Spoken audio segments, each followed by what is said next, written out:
আসসালামু আলাইকুম। টান টান উত্তেজনা চলছে গোপালগঞ্জে এবং সেটি হওয়াই স্বাভাবিক।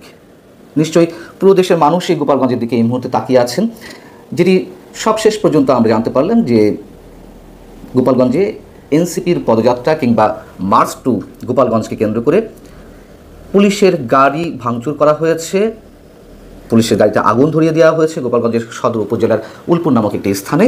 এবং এই ঘটনায় কেউ হতাহত হয়নি যদিও, তারপরেও পুলিশের পক্ষ থেকে বলা হচ্ছে যে এনসিপির পদযাত্রা ঠেকাতে নিষিদ্ধ ঘোষিত ছাত্র সংগঠন ছাত্রলীগের নেতাকর্মীরা এই কাজ ঘটিয়েছে। আবার আওয়ামী লীগ বা ছাত্রলীগের কারো কারো পক্ষ থেকে দাবি করা হচ্ছে যে পুলিশ গুলি করেছে, তার প্রতিবাদে তারা এই ঘটনা ঘটিয়েছে। আমরা আসলে সুনির্দিষ্টভাবে বলতে পারছি না কী ঘটেছে, তবে একথা ঠিক এনসিপির পদযাত্রাকে কেন্দ্র করে গত কয়েকদিন ধরে উত্তেজনা চলছে এবং যে গুঞ্জন ছড়িয়ে পড়েছে যে সেখান থেকে বঙ্গবন্ধুর সমাধিস্থল টুঙ্গিপাড়াতে বঙ্গবন্ধুর সমাধি গুড়িয়ে দেওয়া হবে বা ধুলায় মিশিয়ে দেওয়া হবে, এরকম নানান ধরনের উস্কানিমূলক বক্তব্য, নানান ধরনের গুঞ্জন আমরা তো গত কয়েক মাস ধরে শুনছি।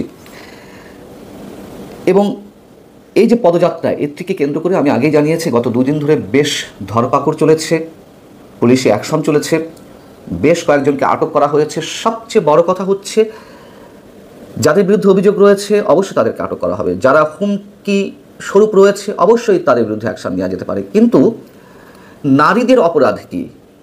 আমরা শুনতে পেলাম যে আওয়ামী লীগের কোনো কোনো নেতাকে আটক করতে গিয়ে না পেয়ে তাদের স্ত্রীদের আটক করা হয়েছে। যেমন গোপালগঞ্জের জেলা আওয়ামী লীগের সাধারণ সম্পাদক শাহাবুদ্দিন আজমের স্ত্রীকে আটক করা হয়েছে। শাহাবুদ্দিন আজম আরও মাসখানেক আগেই আটক হয়েছেন। সাংগঠনিক সম্পাদক শরীফুল আলম কাকন, তাকে না পেয়ে তার স্ত্রীকে আটক করা হয়েছে। এটি কোন ধরনের আচরণ?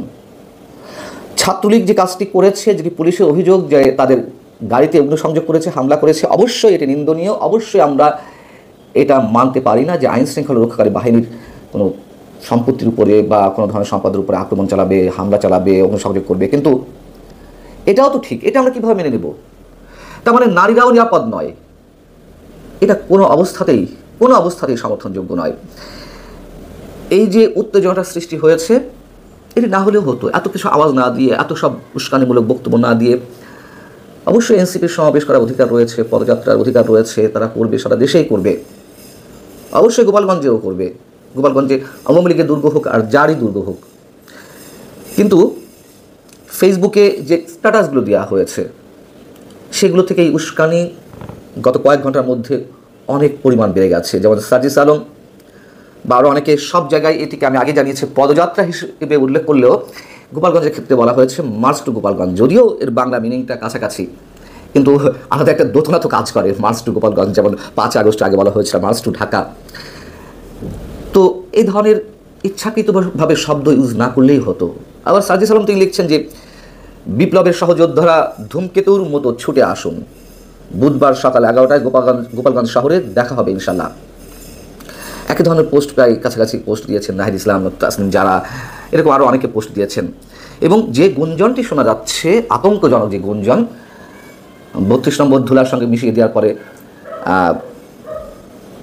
টুঙ্গিপাড়ায় বঙ্গবন্ধুর সমাধিস্থলেও গুড়িয়ে দেওয়া হবে, আমার মনে হয় না এই ধরনের ধৃষ্টতা, এই ধরনের সাহস কিংবা বোকামি এখনও পর্যন্ত আমার মনে হয় না যে এনসিপির নেতাকর্মীরা দেখাবে।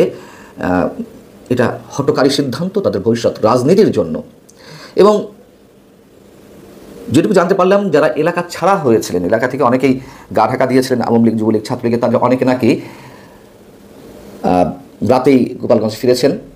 যদি কোনো ধরনের উত্তেজনাকর কোনো বক্তব্য কিংবা পরিস্থিতি সৃষ্টি করে এনসিপি নেতারা, তবে তারা বসে থাকবে না। আমরা কোনোটিই চাই না, নিঃসন্দেহে কোনোটি চাই না।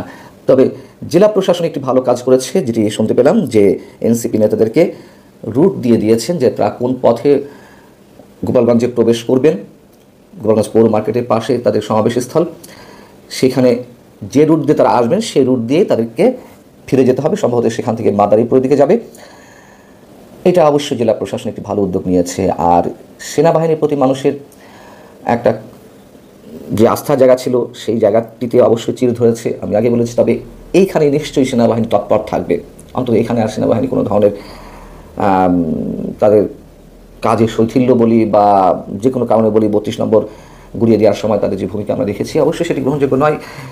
সেটি অন্তত গোপালগঞ্জের ক্ষেত্রে আর পড়বে না, এটি আমাদের প্রত্যাশা। পুরো দেশ একটা ভয়ঙ্কর আতঙ্কের মধ্যে এমনিতেই রয়েছে, তার উপরে নতুন করে এই বিষয়টির কোনোভাবে সৃষ্টি করা হলে নিশ্চয়ই সেটি কারোর জন্যই ভালো হবে না। আমরা আশা করব যে এনসিপি শুভবুদ্ধির পরিচয় দিবে এবং যারা আওয়ামী লীগ কিংবা নিষিদ্ধ ঘোষিত ছাত্রলীগের যারা রয়েছে তারাও সব ধরনের অনাকাঙ্ক্ষিত পরিস্থিতি এড়িয়ে চলবে। সাধারণ মানুষ হিসেবে আমাদের এটুকুই প্রত্যাশা। ভালো থাকুন সবাই। আল্লাহ হাফেজ।